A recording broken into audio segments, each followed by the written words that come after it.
Good morning, welcome to my channel. I'm Dr. Paul Karitzis, and today I'm going to be continuing on with the theme of Eros, and I'll be contemporizing 2nd century myth, which is the story of Eros, otherwise known as Cupid in Latin, and Psyche, and I'll be breaking this video up into certain scenes because it's quite long. The story itself is basically a 2nd century myth, and it's told by the Latin writer Apuleius.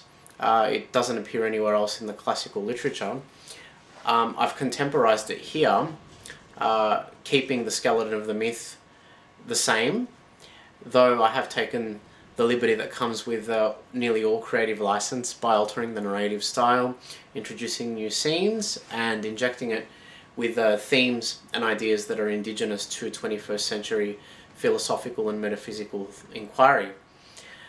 People usually attain worldwide fame for exhibiting exceptional skill in a sporting activity or being adroit in a particular avenue of intellectual inquiry. But in a time before this, one mortal woman, the daughter of a very, very prosperous king, acquired the former as the epitome of cosmopolitan femininity and beauty. Hers was a supernal physiognomy that beguiled even the most asexual of individuals. She possessed a divinely proportioned figure that was immensely easy on the eyes and would disarm even the most astute of male intellects. Her face was like the humidity one experiences on a warm, moonlit tropical summer's night, making all who see it suffer instant bouts of perspiration. Just imagine a hybrid woman sporting physical traits taken from world-famous supermodels: Adriana Lima, Tyra Banks, Kate Moss, Cindy Crawford, Naomi Campbell, Elle Macpherson, Linda Evangelista, Eva Herzegovina, and Helena Christensen. No, imagine the single best feature of all of these painted onto a clay-laden prototype of Eve and then magically animated to life. That was, or is I should say, Psyche. It would not be incorrect to say that the gorgeous Psyche was more popular than Disneyland or Hollywood during peak holiday season. The single men of this world would all undertake pilgrimages to the walls of the royal palace in hope of catching glimpses of this divine creature, as a photographer might travel to the African wilderness seeking that lucrative snapshot of Mother Nature at her most furious and unforgiving. There was even hearsay that Psyche, a mere mortal, was lovelier and far more desirable than the divine frontrunner of beauty and love, the goddess Aphrodite herself. Save for being oversaturated with narcissism and egoism, the gorgeous Olympian would act as if she was the executive editor of Cosmopolitan magazine, concerning herself with all matters relating to love, beauty, sex, and relationships.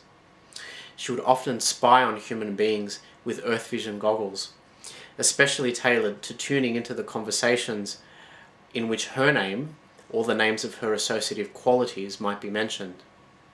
Aphrodite had been keeping a close watch on Psyche for some time, growing incalculably jealous of the attention and adoration that should have been reserved for her alone. Realizing that it wouldn't be long before she was supplanted as the quintessence of beauty by a mere mortal, Aphrodite decided that the most pertinent course of action would be to consult her own son, Eros, whose arrows could aptly incite personal ruin. She found him rummaging inside one of her personal drawers in her private rumpus room. "What are you doing in here?" Eros pivoted to face her. "Oops, busted." "You know you're not allowed to look at my personal belongings, Eros," she gasped. "I've made that clear to you time and time again. Get away from there." "I know, Mum," he said. "That's why I do it." "Not funny," she said. "You need to help me." "What's this supposed to be?" he said, lifting a black vibrator towards the light. Her face went scarlet. Put that back where you found it right now, young man. I think you're getting way too obsessed with human pastimes and preoccupations, he said. You tune into their channel way too often. You even copy their ridiculous inventions. Mine are superior, Aphrodite said. They work without batteries. I'm really worried about you, Mum, Eros said. I think you're starting to become one. Nonsense, Aphrodite rebutted. You subconsciously want to be one, even. Whatever, Eros, she said. Look, I really need you to do something. I'm not helping you pull the wool over Zeus's eyes again, Eros told her. Next time, I don't think he'll be as forgiving. No, it's got nothing to do with Zeus, said Aphrodite. There's this girl, a princess, that everyone thinks is gorgeous. Who's everyone? The humans, who else? Said Aphrodite. She's got all these guys pining after her. It's puke-worthy. Eros smiled. She must be hot. What makes you say that? Aphrodite asked. Well, you wouldn't be reacting this way if she wasn't. Eros reasoned. Would you, mother dearest? Look, just help me screw her over already, said Aphrodite. I'm not letting some cheap tart stuff things up for me. There's too much at stake. Eros sighed. So, what exactly is it that you want me to do? Aphrodite sniggered. I want you to find this bitch and pierce her heart with your deadliest arrow.